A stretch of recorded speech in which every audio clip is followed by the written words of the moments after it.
देखिए, आज हम लोग पढ़ेंगे चैप्टर 2।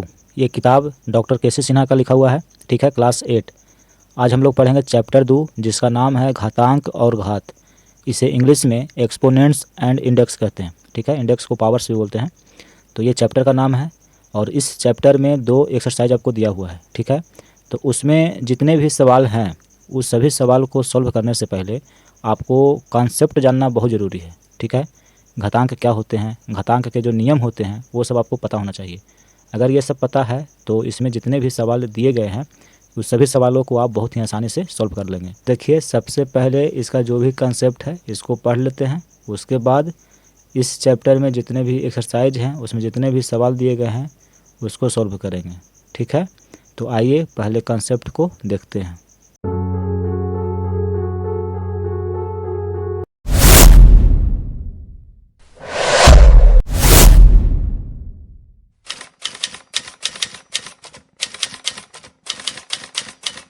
देखिए, इस चैप्टर में जितने भी कॉन्सेप्ट है वो सभी कॉन्सेप्ट को हम यहाँ पे लिख लिए हैं, ठीक है। आपको ये सभी याद करने होंगे। अगर इतना आपको पता है, ये सब नियम पता है, तो इस चैप्टर में जितने भी सवाल हैं उस सभी सवालों को आप बहुत ही आसानी से सॉल्व कर लेंगे। देखिए, चैप्टर का नाम आपका है घातांक और घात, जिसे इंग्लिश में एक्सपोनेंट्स एंड इंडेक्स कहते हैं। इंडेक्स को पावर्स भी बोलते हैं, ठीक है। चैप्टर 2। सबसे पहले देखिए, यहाँ पे हम लिखे हैं ए का पावर एम, या इसे पढ़ते हैं हिंदी में ए का घात एम, ठीक है। तो इसमें ए क्या है, यहाँ देखिए ए का पावर हम एम लिखे हैं, तो इसमें ए जो है इसको क्या बोलते हैं, तो ए को बोलते हैं आधार, ठीक है। देखिए यहाँ पे हम लिखे भी हैं, ए क्या है तो ए आधार है, और एम क्या है तो एम है घातांक, जो आपका चैप्टर का भी नाम है, ठीक है। तो इसमें एम हो गया घातांक, ठीक है। और ए का घात, देखिए ए का पावर एम है, इसको कैसे पढ़ेंगे, तो इसको पढ़ेंगे ए का घात एम, ठीक है। इसको पढ़ेंगे ए का घात एम, इसमें ए है आधार और एम है घातांक। अब एक उदाहरण देकर के आपको हम समझाते हैं। जैसे देखिए 2 का घात 6 है, ठीक है। तो इसमें कोई पूछेगा आपसे कि बताइए कि इसमें आधार कितना है, आधार, तो आधार है 2, ठीक है। फिर आपसे पूछ देगा कि बताइए तो इसमें घातांक कितना है। देखिए घातांक, तो घातांक बोलते हैं इसको, ठीक है। तो घातांक है 6, और कहेगा कि बताइए कि इसको हम क्या पढ़ेंगे। अगर आपको कोई दे दिया इस ऐसे और कहेगा कि इसको पढ़िए हिंदी में, तो इसको आप कैसे पढ़ेंगे, तो इसको पढ़ेंगे 3 का घात 5, ठीक है। अब देखिए अगला कॉन्सेप्ट है घातांक के नियम, ठीक है, लॉ ऑफ एक्सपोनेंट्स। इसको आप समझिए। पहला कॉन्सेप्ट है ए का पावर एम गुना ए का पावर एन। अगर इस रूप में है तो इसको आप लिख सकते हैं ए का पावर एम प्लस एन, ठीक है। तो देखिए एक हम उदाहरण यहाँ पे लिखते हैं, जैसे 2 का पावर 5 गुना 2 का पावर 3, ठीक है। इस टाइप का एक हम उदाहरण यहाँ पे लिखे हैं। देखिए और कहेगा कि इसको सरल करिए, तो हम देख रहे हैं कि इसमें और इसमें दोनों में देख रहे हैं कि आधार सेम है। आधार कितना है, 2 है, तो यहाँ पे 2 लिखेंगे। फिर देखिए एम प्लस एन, यानी कि दोनों का जो घात है, घातांक है, उसको जोड़ दिया है। यानी कि अगर आधार सेम हो तो दोनों का जो घातांक होता है, ये दोनों घातांक को हम क्या करते हैं, जोड़ देते हैं, ठीक है। तो देख रहे थे कि इसमें भी आधार 2 है और इसमें भी आधार 2 है, तो आधार को हम कॉमन कर लिए और दोनों का जो घातांक है, दोनों घातांक को हम जोड़ देंगे। तो देखिए 5 प्लस 3, तो 2 का घात 5 और 3 कितना होगा, 8। 2 का घात 8 है, यानी कि 2 को 8 बार आपको गुना करना होगा। देखिए 1 2 3 4 5 6 7 8, 2 दूनी 4, 4 दूनी 8, 8 दूनी 16, 16 दूनी के 32, 32 दूनी के 64, 64 दूनी के 128 और 128 दूनी के 256, ठीक है। आप इसको गुना करके देखिएगा तो 256 आएगा, यानी कि इसको हम सरल किए तो देखिए 256 आया। तो कहने का मतलब है कि अगर आपको इस तरह से दिया हुआ है तो देखिए कि अगर दोनों का आधार सेम है तो आधार को लिख लीजिए यहाँ पे, और दोनों का जो घातांक है, इन दोनों घातांक को आप जोड़ दीजिएगा, ठीक है। तो ये कंसेप्ट का मतलब ये हुआ, ठीक है। अब देखिए अगला कंसेप्ट, इसमें हम लिखे हैं कि ए का घात एम भागा a का घात n अगर हो तो आप इसको लिखेंगे a का घात m माइनस n, यानी कि इसके घात में इसका घात घटा दीजिए। ठीक है, अगर दोनों का आधार सेम हो तो। देखिए ये कंसेप्ट क्या कहता है, इसको एक उदाहरण देकर के हम समझाते हैं। जैसे देखिए, मान लीजिए कि 2 का घात 5 है भागा 2 का घात 3 है, तो इसको कैसे लिखेंगे। तो देखिए हम देख रहे हैं दोनों में कि दोनों में आधार सेम है, यानी दोनों में आधार बराबर है, इसमें भी 2 है इसमें भी 2 है। तो अगर दोनों का आधार सेम हो तो आधार को ऐसे ही लिख दीजिए। भागा है तो क्या करेंगे, जो घातांक है दोनों का, ये दोनों का घातांक क्या करेंगे, इसमें इसको घटा देंगे जाके। ठीक है, तो इसका घातांक है 5 और इसका घातांक है 3, तो 3 इसमें जाके घट जाएगा। ठीक है, ऐसे देखिए, तो 2 है आधार और 5 में 3 घट जाएगा तो कितना बचेगा, 2 बचेगा, यानी कि 2 का घात 2 है। इसका मतलब हुआ कि 2 गुना 2, 2 में 2 से गुना करेंगे तो 4, तो इसका आंसर होगा 4। तो ये जो कॉन्सेप्ट आप देख रहे हैं इसका मतलब ये हुआ। ठीक है, कि अगर इस टाइप का क्वेश्चन दिया हुआ रहे तो आप इसको ऐसे लिख सकते हैं और इसको सरल करके फिर ऐसे लिख सकते हैं। तो अब आप इस कॉन्सेप्ट को सीख चुके होंगे। अब देखिए इस कॉन्सेप्ट को देखिए ध्यान से, यहाँ पे लिखा हुआ है कि a का घात m है। ठीक है, और फिर इसका पूरे का घात है n, तो इसको आप लिखेंगे a का घात mn। देखिए घात के ऊपर घात है, घात के ऊपर घात है, तो आप क्या करेंगे कि इसमें इसमें गुना कर देंगे। ठीक है, आधार को वैसे ही रहने देंगे, बाकी m और n में गुना हो जाता है। ये कंसेप्ट क्या कहता है, इसको भी एक हम उदाहरण देकर के समझाते हैं। यहाँ पे देखिए, जैसे a का घात m है तो हम मान लेते हैं कि 2 का घात 3 है। ठीक है, फिर देखिए इसका भी आपको घात दिया हुआ है 4। तो अगर इस रूप में सवाल रहेगा तो इसको हम कैसे सॉल्व करेंगे। तो देखिए इस कॉन्सेप्ट पे ये क्वेश्चन दिया हुआ है, पावर के ऊपर में पावर है, यानी कि घात के ऊपर में घात है।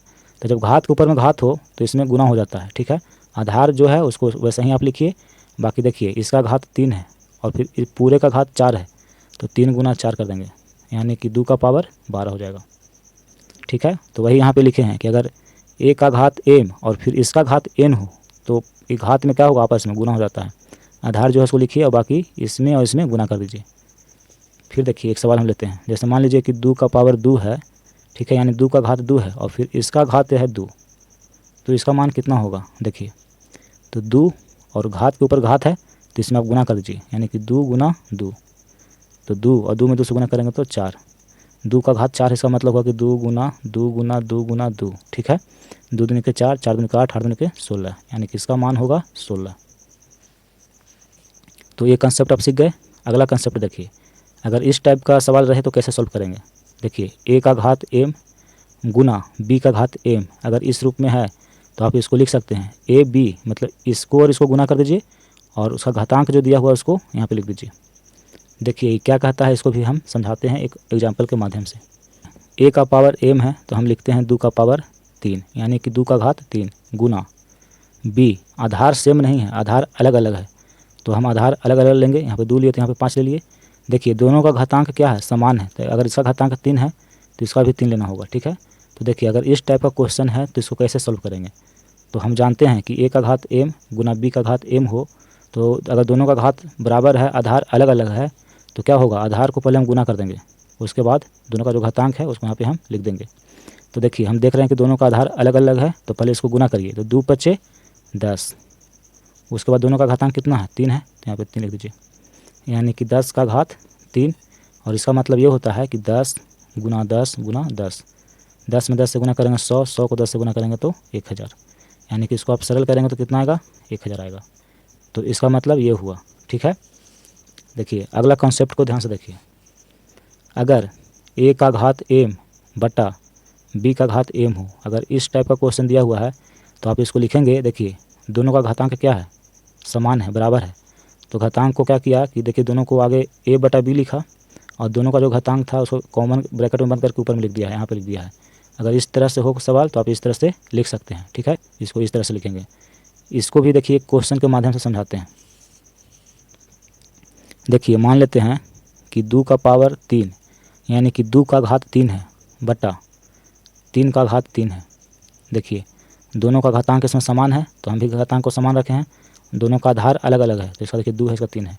तो अगर इस तरह से रहे तो क्या करेंगे, तो देख रहे हैं कि इसका घातांक और इसका घातांक, दोनों का घातांक बराबर है, आधार अलग अलग है, तो पहले हम क्या करेंगे कि लिखेंगे कि 2 बटा 3। ठीक है, उसके बाद इसका घातांक को लिख देंगे 3, इस तरह से, यानी कि 2/3 का घात 3। इसको क्या कर लिए, कॉमन कर लिए, कॉमन करके यहाँ पे लिख दिए हैं। तो इस तरह से आप लिखेंगे और इसको सॉल्व करके जो भी आंसर आएगा यहाँ पे लिख देंगे। देखिए ये जो कॉन्सेप्ट है ये VVI है। देखिए यहाँ पे हम लिख दिए हैं VVI, यानी कि अभी तक आप जो भी पढ़े उसमें सबसे VVI ये है। देखिए क्या लिखा हुआ है, इसको समझिए।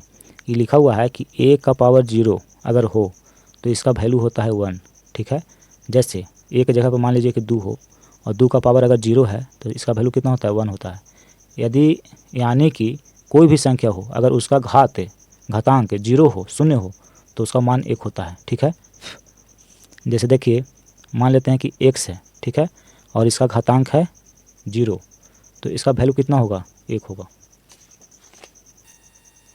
अब इस कॉन्सेप्ट को देखिए, यहाँ पे लिखा हुआ है कि a का घात n अगर इस रूप में है तो इसको आप लिख सकते हैं a Guna a Guna a गुना कितना बार, तो n बार। ठीक है, यहाँ पे जितना लिखा हुआ रहेगा उतना बार आपको गुना करना होगा। इस कॉन्सेप्ट को भी आप ध्यान से देखिए, ये बहुत ही VVI है। देखिए a का पावर n है, यानी कि a की जगह पर मान लीजिए कि हम 2 लिखे और n की जगह पर लिख दिए 5, यानी इसको हम पढ़ते हैं क्या, तो 2 का घात 5 पढ़ते हैं।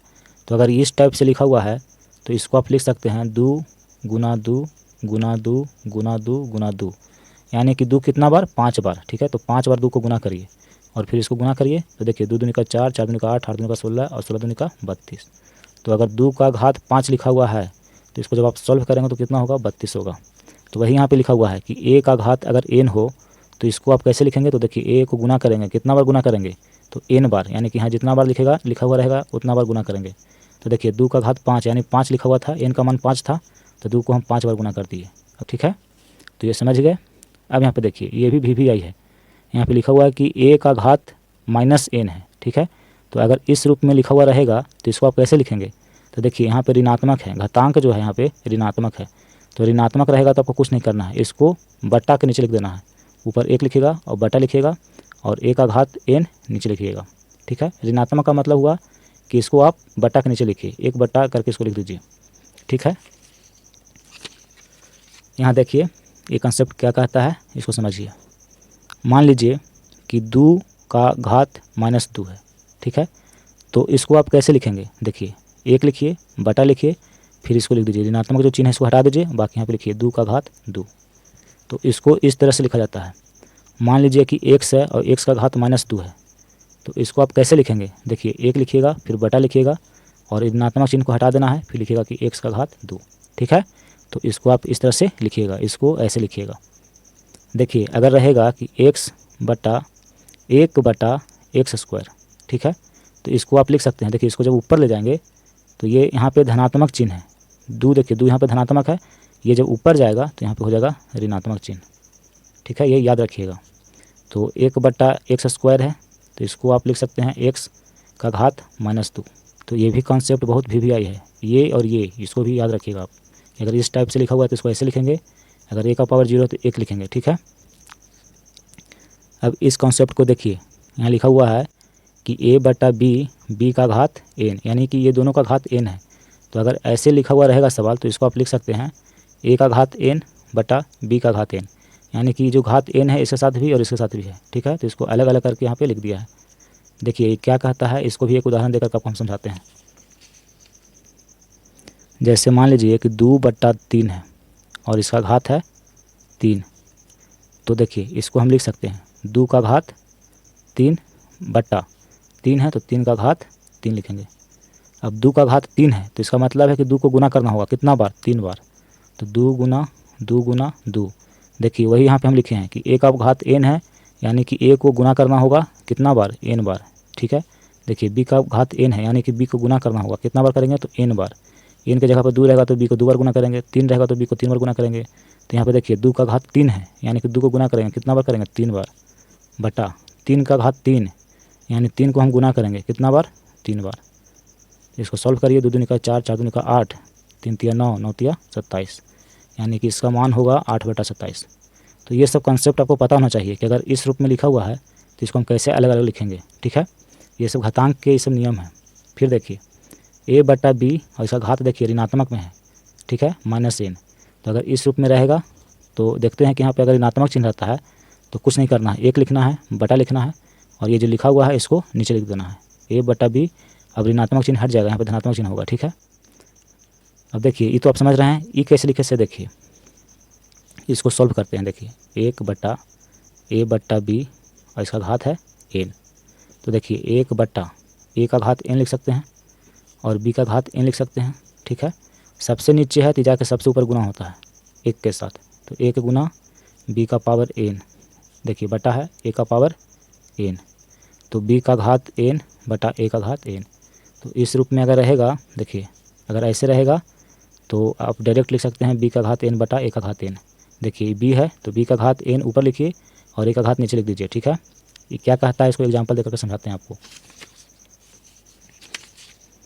यहाँ देखिए अगर मान लीजिए कि 2/3 है और इसका पावर में है -5। ठीक है, इसका घात है -5, तो इसको आप कैसे लिखेंगे? देखिए इसको आप डायरेक्ट लिख सकते हैं, ये 3 नीचे है ना, 3 को आप ऊपर लिखिए और ये -5 है तब यहाँ पे प्लस में 5 लिख दीजिए, बटा ये 2 है तो 2 को नीचे लिख दीजिए और घात माइनस में था तो इसको प्लस में लिख दीजिए डायरेक्ट। अगर इस रूप में लिखा हुआ है तो आप इसको डायरेक्ट ऐसे लिख सकते हैं। कॉन्सेप्ट है और ये सब जो नियम लिखे हुए हैं ये हैं घातांक के नियम और ये सब आपको पता होना चाहिए। अगर इसे पता है तो सवाल को बहुत ही आप आसानी से बना लेंगे। ठीक है, तो आप कोशिश करिए कि इसको 1 बार 2 बार देखिए, अपने से लिखिए और इसको याद करने की कोशिश करिए। ठीक है, तो चलिए अब हम लोग एक्सरसाइज में जो सवाल दिया हुआ है उसको अगली वीडियो में हम लोग सोल्व करेंगे।